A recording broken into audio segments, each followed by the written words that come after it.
नमस्कार, मैं डीवी कुशवाहा। स्वागत है हमारे यूट्यूब चैनल पर। आज हम बौद्ध सर्किट की बात करेंगे। बौद्ध सर्किट जब हम कह रहे हैं तो इसका मतलब है कि बौद्ध धर्म से संबंधित ऐसे स्थल जो महात्मा बुद्ध के जीवन से प्रमुख रूप से संबंधित है। इसमें पहला स्थल है लुम्बिनी, जहाँ पर 563 ईसा पूर्व में महात्मा बुद्ध का जन्म हुआ था, जो वर्तमान में नेपाल में कपिलवस्तु के निकट स्थित है। दूसरा स्थल है जहाँ महात्मा बुद्ध को ज्ञान प्राप्त हुआ था, वह है बोध गया बिहार। अथक परिश्रम के बाद जब उन्होंने मध्यम मार्ग अपनाया तो बोध गया में, यानी उस समय उसको गया कहा जाता था, अब बोध गया है, वहाँ पर उनको इनलाइटनमेंट यानी संबोधि की प्राप्त हुई। हालांकि सिद्धार्थ से बने गौतम बुद्ध के पहले भी 28 बुद्ध हुए हैं। इस प्रकार यह 29वें बुद्ध हुए। लेकिन उसी प्रकार जिस प्रकार जैनियों में ऋषभ देव, जो वास्तविक संस्थापक जैन धर्म के माने जाते हैं, उसके पहले 23 तीर्थंकर हुए, लेकिन उनका जो क्षेत्र था सीमित था। लेकिन 24वें तीर्थंकर महावीर स्वामी के बाद जैन धर्म का विस्तार हुआ। ठीक उसी प्रकार से जब सिद्धार्थ गौतम बुद्ध हुए तो इस धर्म या बुद्ध धर्म का व्यापक प्रचार प्रसार हुआ। ये भी बात सत्य है कि जब कोई धर्म या कोई नशा राज सत्ता का संरक्षण प्राप्त करती है तो वह अपने ऊंचाइयों को पहुंच जाती है। इन दोनों को ऊंचाइयों में पहुंचाने पर वर्तमान सरकारों का बहुत बड़ा हाथ होता है। उदाहरण के लिए आप ले सकते हैं कि जो भाजपा गवर्नमेंट है वह धर्म का संरक्षण दे रही है, या किसी नशे के लिए या उस प्रकार से मादक पदार्थों के लिए विज्ञापन जारी करती है, तो ये कहा जाएगा कि वह धर्म और नशा का संरक्षण कर रही है। तो उस समय भी बौद्ध धर्म अनेक राजाओं ने इसको अपनाया। सबसे जो विश्व प्रसिद्ध हुआ यह सम्राट अशोक के शासनकाल में हुआ, जिन्होंने रणभेरी कलिंग युद्ध के बाद 261 ईसा पूर्व में, जो में खारवेल के अभिलेख से मिलता है, उसके बाद उन्होंने जब रणभेरी से धम्भेरी की यात्रा शुरू की तो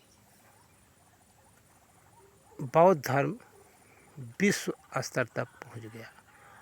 उन्होंने अपने पुत्र और पुत्री महेंद्र और संघमित्रा को भी श्रीलंका में भेजकर बौद्ध धर्म का प्रचार प्रसार करवाया। तीसरा जो प्रमुख स्थल है वह है महात्मा बुद्ध ने जहाँ अपना पहला उपदेश दिया, जिसे बौद्ध धर्म में धम्म चक्र प्रवर्तन के नाम से जाना जाता है, वह है सारनाथ।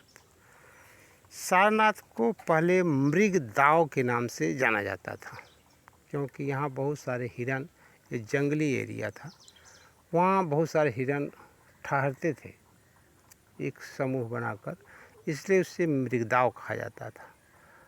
बाद में सारनाथ कहा जाता है, जो वर्तमान में वाराणसी जिले के अंतर्गत आता है।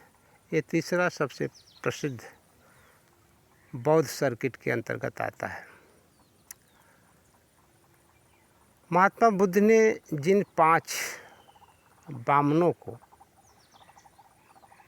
या बमन को उपदेश दिया था, उसे बौद्ध धर्म में धम्म चक्र प्रवर्तन के नाम से जाना जाता है।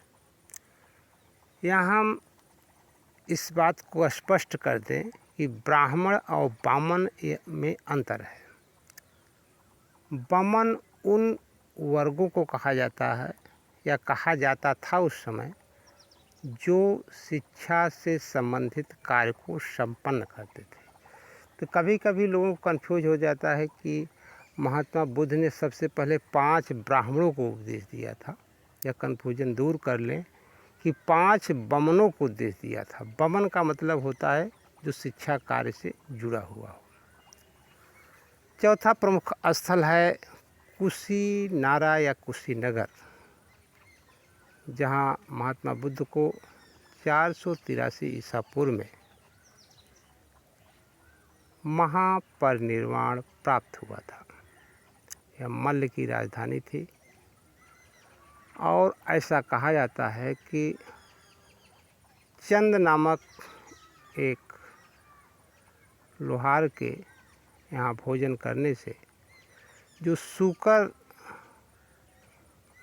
की सब्जी बनाई गई थी, सूकर उस समय एक विशेष प्रकार की वनस्पति हुआ करती थी, जिसे हम कह सकते हैं कि वर्तमान में जो तालाबों में कुछ सब होती हैं पत्तेदार सब्जियां, जैसे करेमुआ या और बहुत सारी तरह से वनस्पतियों जो सब्जी के प्रयोग में होती हैं, उसी समय एक सूकर वनस्पति होती थी, उसके खाने से गरिष्ठ हुआ या पेट संबंधित विकार उत्पन्न हुआ, और उससे महात्मा बुद्ध की मृत्यु हो गई और वे महापरिनिर्वाण को प्राप्त हो गए।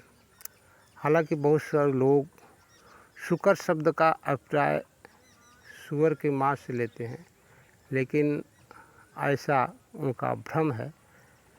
गहन और सूक्ष्मतम अध्ययन से पता चलता है कि शुकर एक वनस्पति थी, जिसके खाने से महात्मा बुद्ध की महापरिनिर्वाण प्राप्त हुआ था। महापरिनिर्वाण के बाद उनके अस्थियों को अलग अलग सामयिक राजाओं ने ले जा कर के स्तूप का निर्माण करवाया था।